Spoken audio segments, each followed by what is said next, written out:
দেশের প্রচলিত বিভিন্ন অঙ্কের টাকার গায়ে দেওয়া রয়েছে বঙ্গবন্ধু শেখ মুজিবুর রহমানের ছবি। তবে সম্প্রতি গুঞ্জন ছড়িয়েছে বঙ্গবন্ধুর ছবি সংবলিত এসব টাকার নোট বাজার থেকে সরিয়ে ফেলা হবে এবং সেসব নোটের পরিবর্তে বাজারে নতুন নোট ছাড়ার পরিকল্পনা করা হচ্ছে।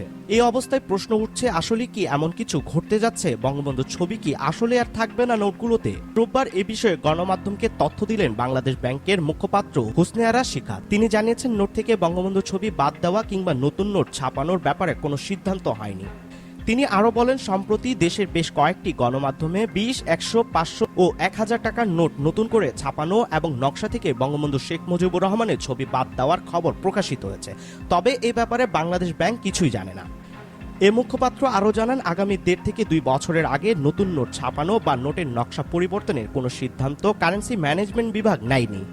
এদিকে এই প্রসঙ্গে অর্থ মন্ত্রণালয়ের অর্থ বিভাগের ট্রেজারি ও ঋণ ব্যবস্থাপনা অনুবিভাগের উপসচিব এলিস শর্মিন জানান, নতুন টাকা ছাপানো বা নকশা পরিবর্তন চেয়ে বাংলাদেশ ব্যাংকে কোনো চিঠি দেওয়া হয়নি। আপাতত এ নিয়ে অর্থ মন্ত্রণালয়ের কোনো পরিকল্পনা নেই।